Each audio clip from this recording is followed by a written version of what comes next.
में Xi Jinping दोबारा राष्ट्रपति बनने की खुशियां मना रहे थे। इधर मोदी ने एक ऐसा कदम उठाया जिनपिंग की खुशियों को मिट्टी में मिलाया। आ रहा है मोदी का सबसे खास दोस्त, जिसे देख चीन तिलमिला उठा। दोनों देश मिलकर करेंगे ऐलान, चीन का हो जाएगा बुरा हाल। भारत आ रहे हैं जापान के पीएम। दोनों देशों के बीच 5 अहम मुद्दों पर सबकी नजर। एक मुद्दा तो ऐसा जिसने अमेरिका को भी हिला दिया।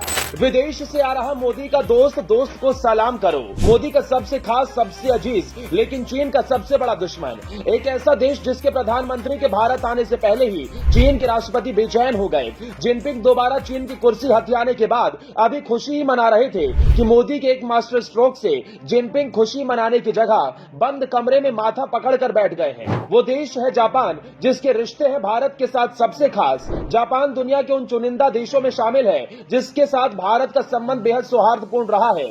दोनों देशों को जब भी वैश्विक मुद्दों पर जरूरत पड़ी है, मजबूती से एक दूसरे का हाथ थामा है।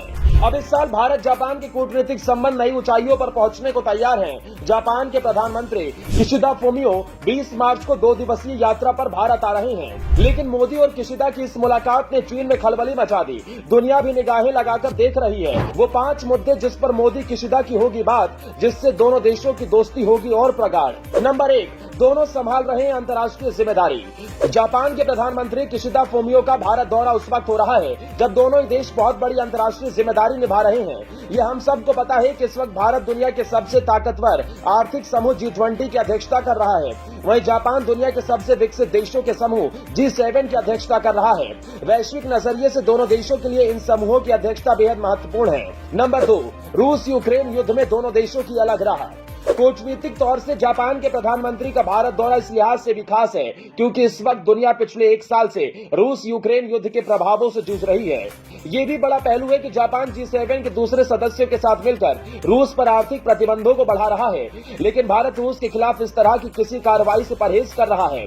अभी हाल ही में G20 विदेश मंत्रियों की बैठक में शामिल होने के लिए जापान के विदेश मंत्री भारत नहीं आए थे। ऐसे में यह भी कहा जा रहा था कि रूस को लेकर भारत के रवैये से जापान उतना खुश नहीं है, लेकिन अब उसके चंद दिनों बाद ही जापान के प्रधानमंत्री के भारत दौरे की घोषणा से उन अटकलों पर विराम लग गया। अब किशिदा फुमियो और प्रधानमंत्री नरेंद्र मोदी के बीच वार्ता से निकलने वाले नतीजों पर बाकी देशों की भी नजर होगी।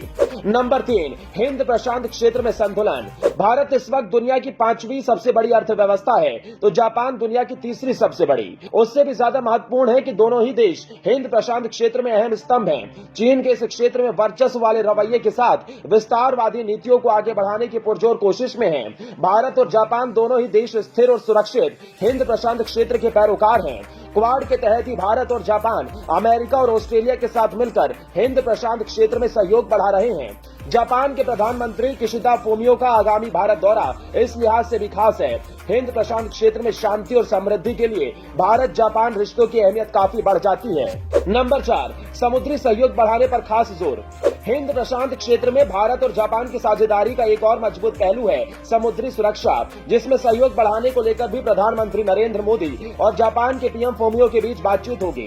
दोनों देश की भौगोलिक स्थिति उनकी सुरक्षा, वाणिज्य और व्यापार को समुद्र क्षेत्र से जोड़ती है।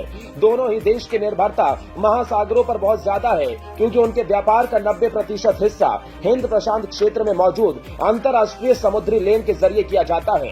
नंबर 5, भारत जापान के बीच रक्षा सहयोग। दोनों देशों के बीच रक्षा सहयोग तेजी से बढ़ रहा है। 2008 में दोनों देशों के बीच सुरक्षा सहयोग को लेकर साझा घोषणा पत्र जारी किया गया। सितंबर 2020 में दोनों देशों की सेनाओं के बीच acquisition and cross service agreement हुआ। ये करार 11 जुलाई 2021 से लागू हुआ। अब दोनों देशों ने तीनों सेनाओं और तट रक्षक बल के बीच स्टाफ वार्ता और उच्च स्तरीय वार्ता भी शुरू की है। इसके अलावा भारत के साथ रक्षा उपकरण बनाने और जापान से रक्षा उपकरणों की खरीद भी भारत बढ़ा सकता है, जो अमेरिका के लिए खतरे की घंटी है। इसके अलावा दोनों देशों के बीच निवेश, व्यापारिक संबंध, बुलेट ट्रेन को रफ्तार देने समेत कई मुद्दों पर बात हो सकती है।